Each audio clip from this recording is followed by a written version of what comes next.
Hey, this is Alex, and today we're going to continue on with the lectures on what?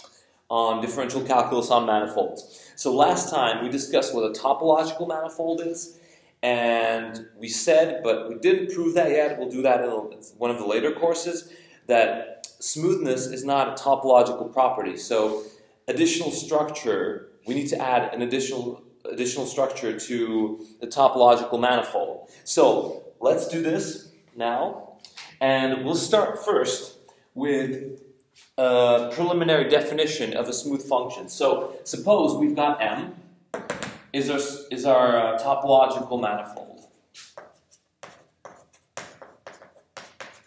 and on this M we pick a point. From the local Euclidean property, we have that there exists a chart which is a map, homeomorphism to Rn, and an open neighborhood, such that, that's it. So there exists some kind of chart. And so, if we want f, so we'll make like a preliminary definition, and we'll say that f is smooth. F from M to R is smooth exactly when the composition of f(5) minus first is smooth. Notice that this function is from Rn to R. So we already know what smoothness means. That means it means the smoothness of the continuity of all partial derivatives. So we know what this means. The drawback, though, is that on a manifold, there may exist points, like for instance, I'll take P, and I'll take P with a little squiggly line. And let's say that P with a little squiggly line is in U. But let's suppose that there exists a map, psi V, such that P squiggly line is also contained in V. Now this poses a little bit of a dilemma, because then we look at this function f o phi. That might be smooth. Sorry, I meant to put phi here. F o phi, the minus first, might be smooth, but f composed with psi to the minus first might not be smooth.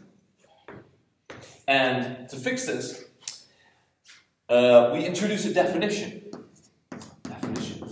So let's take two charts, phi u and psi v. So these two charts are called smoothly compatible exactly when either u intersection of v is an empty set, in which case there's no problem, or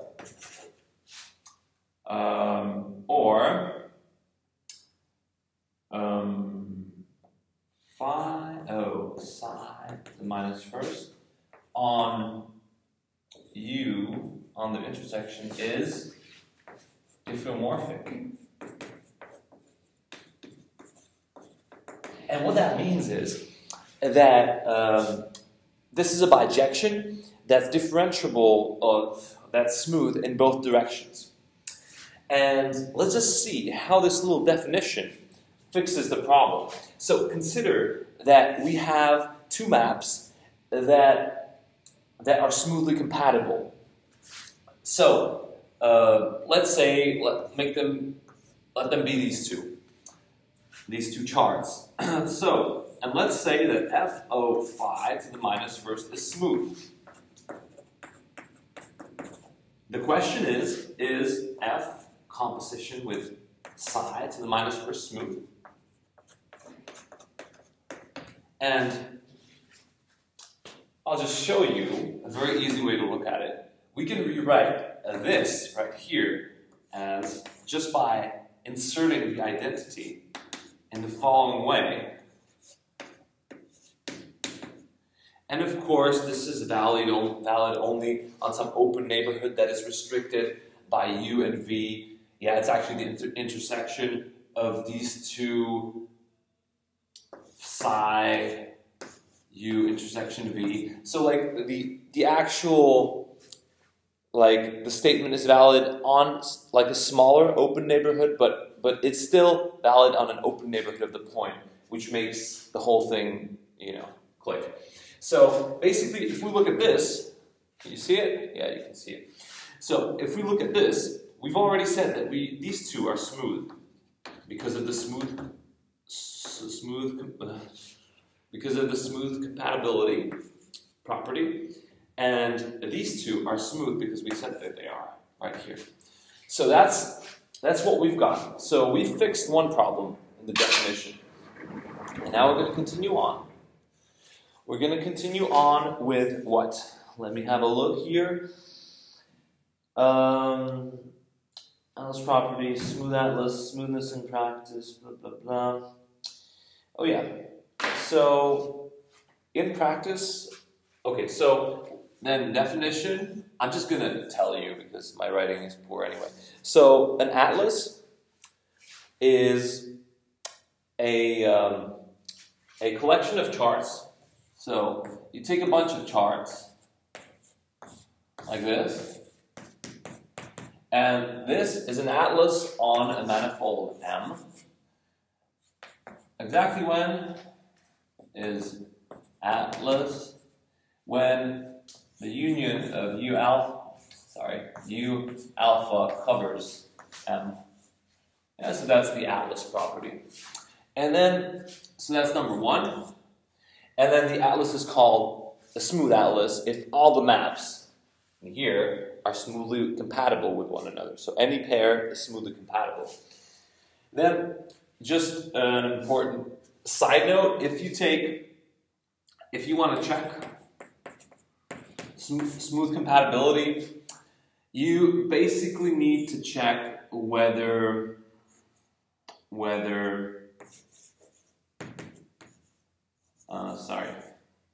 phi beta is smooth for all alpha and beta in the index set. This is all that you need to do, because reversing the roles, if you look at this, if you check it for all of these, and then you take the inverse, you get the reverse statement, if you will. So you get the smoothness of this. So that's what I wanted to say here. And let's see. Okay, now note that what can also happen is, let me write over here. What can also happen is, you have, let's pretend now that we have a smooth manifold that has this structure. So M has this structure, or this atlas. This is a smooth atlas, and then it has this atlas as well. So there's only one map here. So let me write it maybe as a pairing. M, R, sorry, you don't see that. I'm going to go M, R, N, identity. So that's the manifold, and that's the atlas. So that will be like, I'm just going to write it in a pair, just so that you can sort of see that they belong together. And the second case will be this B1X, so open spheres in Rn, and again, the identity map. And maybe this belongs here. And my point here is that these two, they generate the same set of smooth functions, yet they are different smooth atlases. Both of these cover, and both of them are smoothly compatible. So the way we fix this is just by constructing another definition, and that definition is of the maximal atlas. So a maximal atlas is an atlas that doesn't contain any strictly larger atlas in terms of inclusion of elements. So that's the maximal atlas. And next, what do I want to show you? Okay, so please note that one manifold, one topological manifold, can have many possible smooth structures. So even in the sense of the maximal atlas that we just introduced.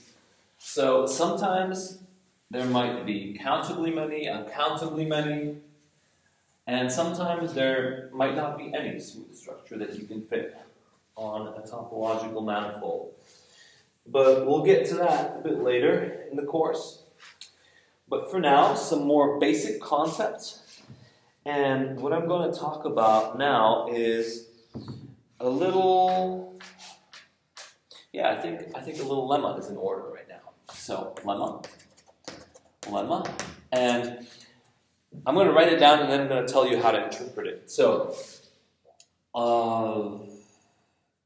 we're working on a manifold M, that's given right now, okay? Any smooth atlas A has a uniquely determined maximal atlas A, something like that. And then, so that's the first statement, and then A1 and A2, let them be smooth atlases, have the same maximal atlas exactly when A1 and union A2 is a smooth atlas. Smooth atlas. So, how do we look at this? Let me just prove this one a little, I'll present this proof a little bit more in detail. I'll just give you an idea of how to solve number 2. So, proof. So basically how you look at this is, when you let's construct a bar. And a bar will be the set of all functions smoothly compatible with A. And we're going to check A is a bar, or not bar, a squiggly line, a smooth atlas. Okay, so let's take phi u, and let's take phi u v arbitrarily from this atlas with a squiggly line, and let's ask ourselves on phi to the minus first is a function that's defined from u v to like this to phi u v like this, and we're asking ourselves whether this is smooth. Is it smooth? Is it smooth? But we also know that this atlas without the squiggly line, this atlas that was given to us, this one, it covers the whole thing. So there's a point in here. This is not empty. So there's a point P in here. Sorry, there's a point phi P in here, and consequently a point P on the manifold, for which we can find the theta. And then if we do, so theta, now theta, say W, is from this atlas, and it's, it's special in a way that if we take this composition, and again, it's the same kind of tricks, over and over again. So if you take this kind of composition, which is defined on U intersection V intersection W and goes to phi U intersection V intersection W. I'm not going to write this down in detail many more times, but this is sort of how it works. So you can see how it gets restricted every time you insert something in here, but because we know that A covers the whole manifold, you know that this is not empty and this is not empty. So So what do we have here? So we've already said that the atlas, let me write here, a squiggly line is, that's how it's defined, like all the maps in the atlas A squiggly line are compatible with all the maps in A. So that means this is smooth. And this one, what is this one? Same thing, again, a map that's compatible with this one, by definition. So this is smooth as well. Okay, so what do we have? We have composition of two smooth functions. This is a smooth function. So, a squiggly line is a smooth atlas. That's the conclusion. Okay, now, so we've answered the question whether or not a squiggly line is a smooth atlas. So we found that it is. And what we're going to do now is we're going to ask another question, whether it's a maximal atlas. Because if it is, then we're done. So, B is a squiggly line maximal. Okay, so let's suppose that we take a map phi, and that's phi is compatible with any map from atlas with a squiggly line. So what happens? We can check that this map phi, if we take theta is from A, and I'm not going to discuss, I'm not going to discuss the neighborhoods now. I just know that they're not empty, so it makes sense to talk about this. So, is this compatible? Are these two compatible? That's the question now. Let's have a look at that. We can again find a map, maybe psi to the minus first, psi, theta, where psi is from this atlas. And what do we have here? So these two are compatible because they're from one. Wait, let's look at these two first. So these two are compatible by definition of A with a squiggly line. And these two guys, what's up with these two guys? So this one, they're compatible. Yeah, they must be compatible too because that's again the definition of phi this time. So again, this is smooth. So any map that is smoothly compatible with A with a squiggly line is smoothly compatible with phi. So it must already be in A squiggly line. So through that we know that A squiggly line is the maximal atlas. So now I'll just give you a brief sort of notion on what to do with number 2 with the proof. So statement number 2, what was that? So if you take one atlas and take the union of two smooth atlases, it must be a smooth atlas. Only then it determines one unique smooth structure that belongs to these two. And the way you look at it is take the first one, for example, and make it into a maximal atlas.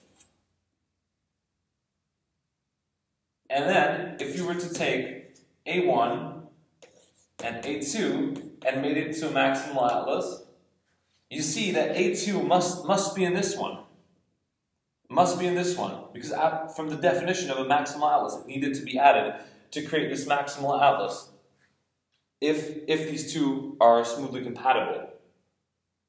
If the union is a smooth atlas. So I'll let you think about that. This is just like a little bit of an intuition on how to look at it and how to solve this type of thing. And what do I have for you? What's the last thing? Okay, now I just want to mention real quick that since two maps are smoothly compatible, also if their intersection is if the intersection of their domains is the empty set, which makes it possible for us to say instantly that, for instance, Rn ID, this is a smooth structure on Rn. So now comes the final definition, and then a smooth structure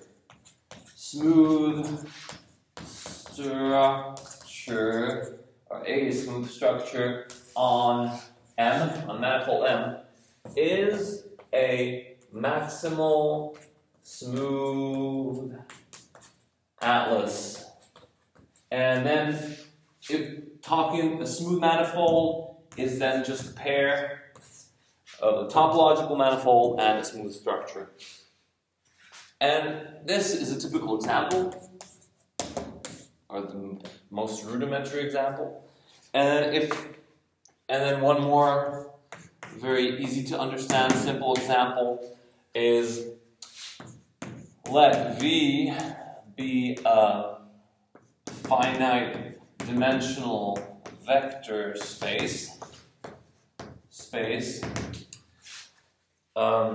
then we can just look at this kind of linear homomorphism. Say, let M be the dimension of the vector space, xi,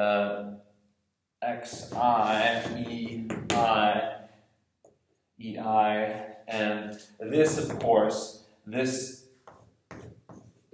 comes from Rn and goes this way, so the vector space, and so you see that V, or it's easy to verify that this is a smooth manifold. Smooth Manny. I almost know how to write. So this is a smooth manifold. Then you could ask the question whether this is coordinate independent, which you would find that it is. You can try that as an exercise. And again, we use the fact that this is definitely compatible with itself. So there's really no troubles with smooth compatibility, since we have, like in these simple cases where we have global maps. Later on in the course, we'll discuss some examples where global maps aren't the only way, or the way, what am I saying? That doesn't even make sense. Feel free to comment and mock my lectures. This is one take. I'm just trying to do it off the dome. So, yeah. If you guys have any comments on how to improve the whole thing or questions, feel free to let me know. So next lesson, we'll be concerned with what? With manifolds, with boundary, and then I'll finally offer you a proper definition of a smooth function from one manifold to the other. So a smooth function from M to N, where both of these guys are smooth manifolds. And that's pretty much it. So you know what we're going to do next time. And I hope you enjoyed this lesson. I'm going to try to keep each lesson at 20 minutes. So subscribe, share, whatever. Positive comments, hate comments. It's all good. So I'll see you guys next time. Ciao.